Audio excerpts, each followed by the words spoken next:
Welcome to ThinkTech on OC16, Hawaii's weekly newscast on things that matter to tech and to Hawaii. I'm Jay Fidell. And I'm Andrew Anderson. In our show tonight, we'll cover part one of the 4th Annual Clean Energy Day at the Laniakea Women's Y on July 6th. Part 1, the first two panels of the program, dealt with the prospects for liquid natural gas and the undersea cable in Hawaii's energy future. First, we heard from some public officials who are involved in our Clean Energy Initiative. Lieutenant Governor Brian Schatz, Senator Mike Gabbard, Chair of the Senate Committee on Energy, Representative Denny Coffman, Chair of the House Committee on Energy, Mark Glick, our Energy Administrator, and Mayor Billy Kanoy, Mayor of the Big Island. Let not the perfect be the enemy of the good. And the reason I say that is that what's really exciting is that everybody's got a game-changing technology. And it's very, very difficult to figure out whether we're talking about 18 weeks or 18 years before that game-changing technology actually changes the game. And surprisingly, the Council on Revenues focused on the solar tax credit as being one of the main causes of the decrease in revenues. They claim that the state lost $70 million in revenue in 2011 because of the money invested in the solar tax credit. What the Council and other renewable energy detractors fail to note is the importance that the solar industry now has in our community.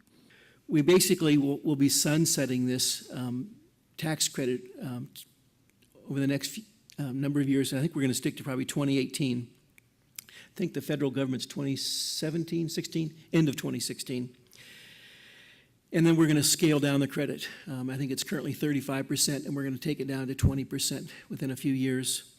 But the new thing that was added, and this was kind of hard for me to look at getting in the game with the PUC, but we set up a tax credit that really became a production tax credit, just as the IRS has, and let it run out for 10 years. So we provide a tax credit, but we spread out the cost to the citizens of the state over 10 years.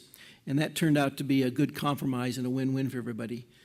So, and again, that, as I talked about, that failed to make it through the conference committee. So these two bills will be coming back, and if you have any input or ideas, please call me. We've emerged in very recent past, the last 2 years, is number 1 in solar water heater per capita. We're number 2 in power purchase agreements per capita. We're first in the nation for energy savings performance contracting per capita for public buildings. And we actually have some exciting developments, negotiations going on to even expand that. And just the efficiency piece is so astounding. Solar, wind, ocean thermal energy conversion, geothermal. And so we all need a successful model. We all have to figure out how it all works. Peak energy load, island of Hawaii, everybody get home 6 o'clock after work, hot showers, turn on the TV, start cooking, 180 megawatts. Currently, 32% of our portfolio is renewable energy. Then we heard about liquid natural gas, LNG, from the first panel. Can it be a transitional fuel or a replacement for oil? Could it have a role in our path to renewables? The panel featured Shasha Fesharaki of Thax Global Energy, Joe Bolvin of the Gas Company, and Jeff Mikulina of Blue Planet Foundation. So probably everyone here in this room is well aware that Hawaii is one of the most, if not the most, oil-dependent state in the nation, relying on oil for about 90% of our primary energy mix. Oil is used in everything, from feedstock for power plants to fuel or gasoline in our cars, as well as a host of other uses. Most of our oil comes from foreign sources, such as Indonesia. Now, recently, LNG as an energy source for Hawaii has received a lot of attention as we look to diversify our energy mix. Natural gas has long been an energy fuel of choice for the world, accounting for about a quarter of global energy consumption. It's increased in popularity for a number of reasons. First, it's more environmentally friendly compared to other hydrocarbons, such as oil and coal. Second, gas burns more efficiently in power plants compared to oil or coal, requiring less BTUs per kilowatt hour. Gas also allows for energy diversification, which is especially important for somewhere like Hawaii, which relies so much on imported oil. Fourth, and perhaps most importantly, natural gas prices in the U.S. mainland have dropped dramatically, much lower than oil, and are expected to remain low for the foreseeable future. In the U.S. mainland, gas prices or natural gas prices are now equivalent to $18 a barrel oil equivalent. According to the US government, over the next 20 years, this range is supposed to be between $18 a barrel to $45 a barrel oil equivalent through 2035. That's a lot less than the crude oil forecasts that are out there that are well north of $100 a barrel. Now, you might ask, what has led to this decline in natural gas prices? Maybe 6 or 7 years ago, it was 3 or 4 times higher in the US mainland. Well, really, the decline can be traced to the shale gas revolution that we've had in the US. Now, in the energy business, the word game changer gets thrown around quite a bit, but in the context of the shale gas revolution, it truly has become a game changer. So, pivotal decision we're faced with right now is, do we retrofit all of this and continue to burn LSFO? Do we just fuel switch and keep the equipment in place? Or do we do both? Do we fuel switch and we put combined cycle, simple cycle gas turbines in place with higher efficiency? And then we get an efficiency savings because the heat rate's far better, and we get a fuel-on-fuel switching savings. And we think we can do that. We can bring in LNG now in small quantities at a cost that's less expensive than existing synthetic natural gas in Hawaii.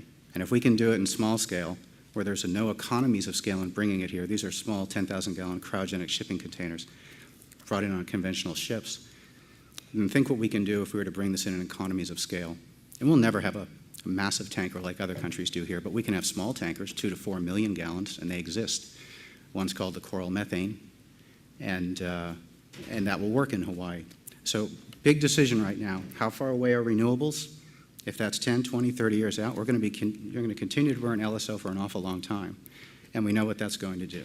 I think it's fair to say that we're missing a few key things, and one of those is a source of firm power backup to intermittent renewables.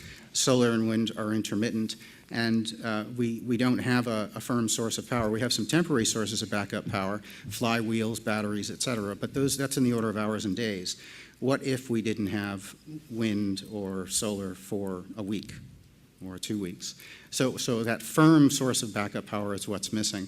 And like I said, it's LSFO right now and diesel for the foreseeable future. So I'd kind of like to displace that. We import about 48 million gallons or million barrels a year of crude oil, about 42 million of crude oil, and about 6 million of finished product, propane, diesel, and other goods. And if we use natural gas, we can start attacking some other portions of that pie. So right now, electricity generation is but a third of that pie, and we're not doing anything outside of that. But natural gas allows us to start using it across multiple industry applications. So not only direct thermal load for the gas company, but also power generation, electricity, transportation, so think fleet vehicles, right, the bus, garbage trucks, and then finally maritime. So ocean-going vessels. And we have some additional emissions requirements that are going to hit that industry starting in August of 2012 and become more stringent. So LNG can be applied across multiple industries and allow us to start attacking that 48 million barrels a year in a number of ways. Blue Planet Foundation thought it's time for us to get healthy and start leading a healthier lifestyle. We're going to start to work out more. We're going to go on a diet, and we're also going to start eating more local, sustainable, organic, healthy foods. But M&Ms were on sale at the store, so we decided that we would use M&Ms as a bridge fuel or a bridge food for our healthier lifestyle. Because wait, think this through. You know, M&Ms contain a lot of calories, and so they'll enable us to exercise more, thereby becoming healthier. So bear with us. We're going to use M&Ms as a bridge fuel. We also got Bud Light, too. That was on sale, and that's going to be later on. But I'm sorry this sounds really ridiculous, but when we look at the challenge of our fuels and diversification, it's not too far off when we're considering importing yet another fossil fuel, one that's exhaustible, one that's polluting, and one that gets us no closer to a clean energy future. And that's a clean energy future that we control, not a multinational, not some offshore drilling implication. It's us that we have a control over our destiny. So Blue Planet is wrestling with these. I'm not sure if I have an opportunity to show some slides or not, but that's no problem if not. There are numerous red flags that are coming up for us. It is an attractive option, but we think it's largely seductive. So we're wrestling. Well, what's the rationale? Why are we considering this now? You know, we've been talking about clean energy for actually, you know, a century pretty much. We've been really focused in the last generation since the run-up of oil in the 70s, and then more recently with the Hawaii Clean Energy Initiative just 4 years ago. So why now are we thinking of blinking and looking at an alternative? After that, we heard about the undersea cable. Will it work? What are the true costs, benefits, and challenges of using a cable to create a statewide grid? The panel featured Robbie of Hawaiian Electric, Mike Bahrman of ABB, all the way from North Carolina, and Chris Lovvorn of Castle & Cooke Renewable Energy. So our goal as a company, and you know this is both legal and certainly our internal goal, is to be as close to 100% using local energy. In Hawaii, that means renewable energy. You know, we're not going to find oil here, we're not going to find natural gas, we're not going to find nuclear. So when we say, we're not going to find coal, so when we say local energy, it's renewable energy. But you start with a point of view that's local, because what we're trying to do is get away from that dependency on the rest of the world and find ourselves in a place where we're dependent on our own resources. The blessing for us is that that means renewable. And we have it, and you've heard that from a number of speakers: sun, wind, geothermal, agricultural energy of all types, ocean energy, waste, et cetera. And so we have a surplus of renewable energy. You know, some of the questions we were asked to look at here: is it technically feasible? You've got an expert on technical feasibility. I suspect he'll tell you yes. Can we produce large amounts of these kinds of energy, geothermal, wind, and others, in numbers necessary to get us ultimately off of oil? We need to figure that out, but the answer is probably yes. Is sharing those resources on a statewide basis the right thing to do? That's a key question. From an economic development standpoint, this represents a very good opportunity for the neighbor islands to find economies in developing clean energy. And in fact, two of the mayors, Kanoi and Arakawa, are in fact champions of that. Renewable energy allows for the existence and continuation of rural uses.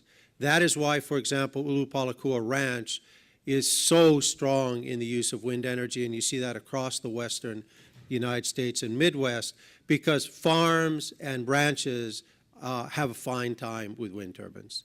It just doesn't bother the cows, and it doesn't bother the crops. You know, Oahu and the neighbor islands can surplus on renewable energy. Jeff's statistics are right. We toss off wind in the middle of the night on Maui because the use goes down below the level of what the wind farms can produce. We will produce more wind on the island than the minimum load in the middle of the night. So we have extra wind. And we probably will on the neighbor islands have additional capacities way beyond what they can use on the island. So if we could cable them together, we can bring that to Oahu. What does Oahu have to offer? It's rate base.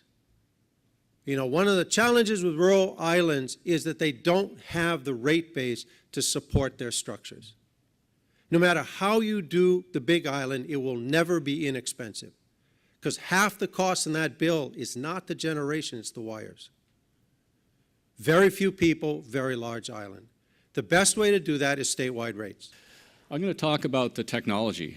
It's the enabler to allow you to share resources among the islands. It's in use a lot in the world today, primarily in Europe, but also in New Zealand, in Canada, in the United States, in the Philippines, in Korea, and in Japan.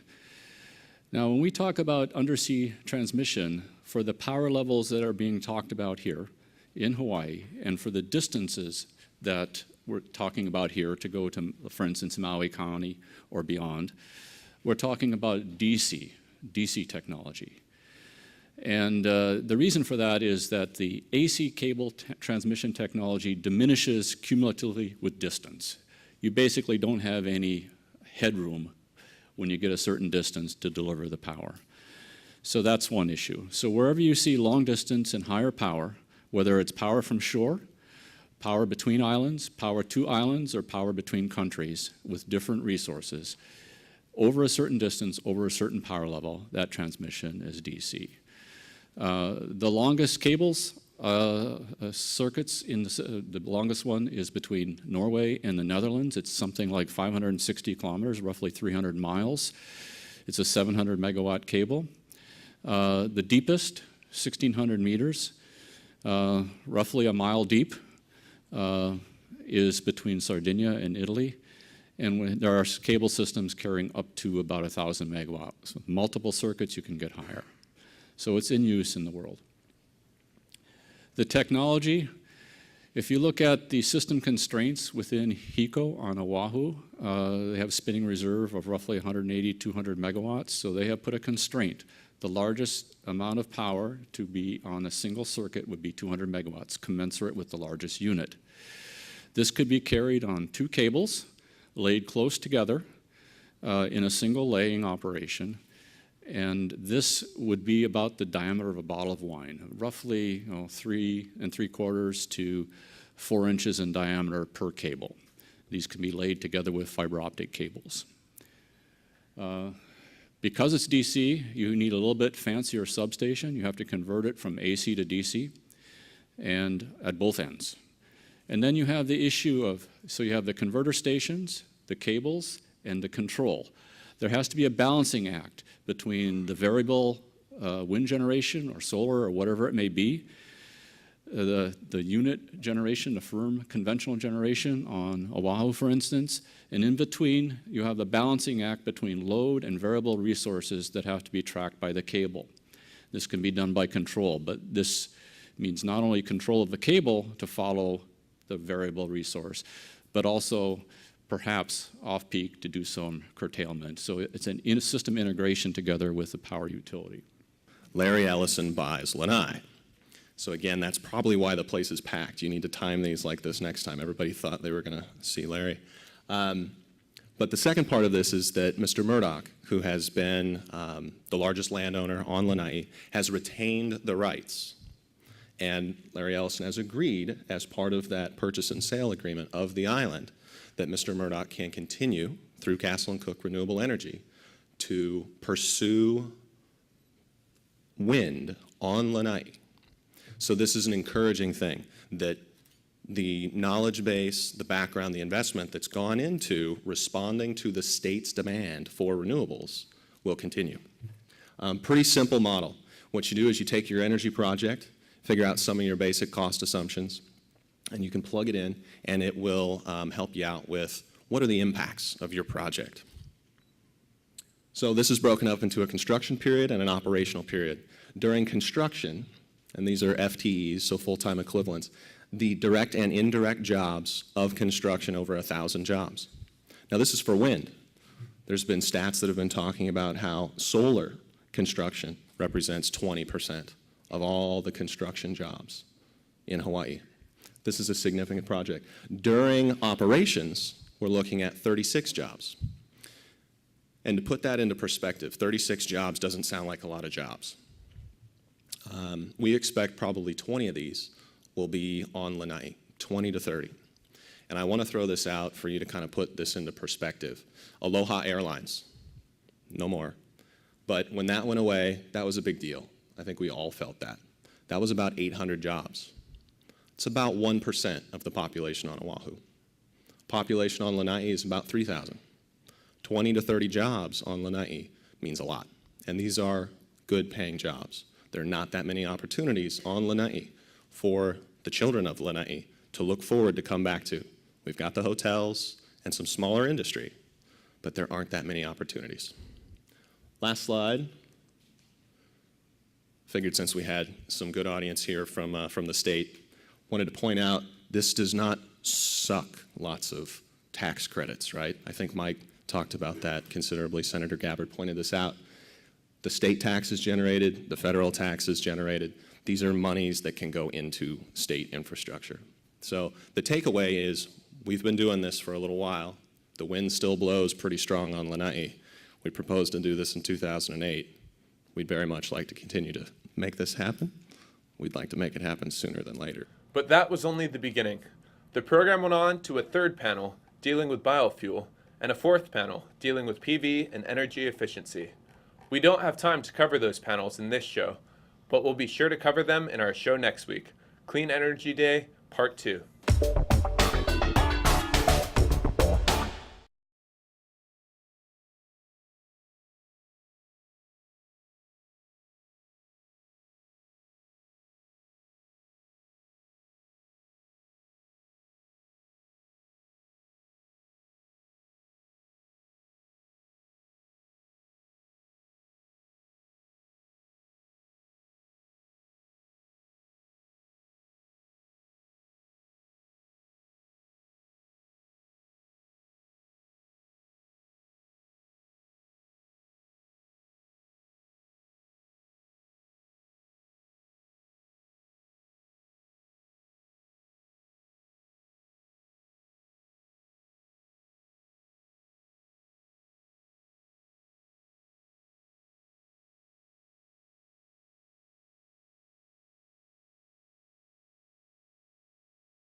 And now, let's take a look at our ThinkTech calendar of events going forward.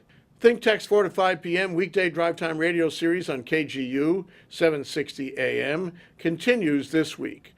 Tune in to 760 AM every weekday at 4 p.m. and raise your awareness on ThinkTech Radio. On July 26, HVCA and ThinkTech will present a luncheon program called Herding the Cats, Building the Film Industry in Hawaii, in which a number of panelists will cover the film industry and what it looks like for the future. Sign up for these programs on hvca.org. And now, here's Bill Spencer, president of the Hawaii Venture Capital Association, with this week's Spensation. We're going places on these programs, I really have to say, and I enjoy collaborating with you on all of them. And the one coming up is worth mentioning. It's Filmmaking in Hawaii, working title, Herding the Cats, Building a Film Industry in Hawaii. It's a good program to do. You know, Act 221 really kick-started filmmaking, I think, in Hawaii. I mean, we had our stars, but it really pumped some money and energy into it. It, of course, brought a lot of mainland productions, which helped develop some skills among production crews. And so I think what we're seeing is the results of that. You know, people always complain about how you measure the success of a program like Act 221, but I think our film and digital media evolution really started with it, don't you? Oh, yeah. It started with 221, and it was part of that same lift, you know, that the straight tech guys got from 221. Only thing is that the film guys had an extra benefit, 88. Was it Act 88? And that has continued. That has been their mainstay. So while 221 has fallen over the side, you know, there is really not much of a tech industry left because of that. The filmmaking industry is still going somewhere, and that's really encouraging. And largely because of tax credits. It's that old thing about you need incentives, especially with young people, to keep them here, to encourage them, to show them that you're giving them the nod and some support.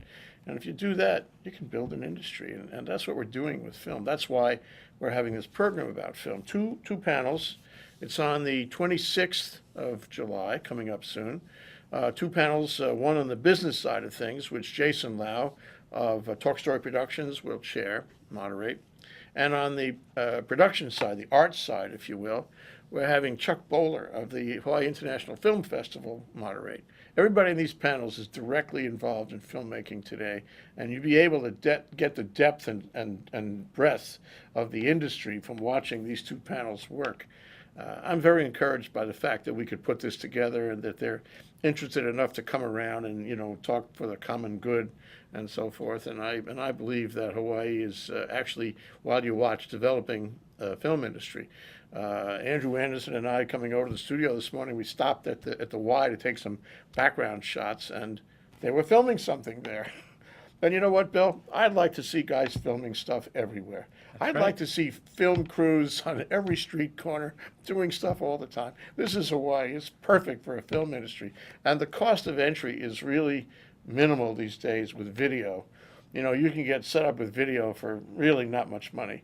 And if you can get a tax credit on top of that for the production, well, wow, this is a great, and the kids graduating these high schools, they're involved in making film. That's They're right. doing a lot of stuff, and they're training themselves, and they're working in teams, and they're raising the level of all of their skills.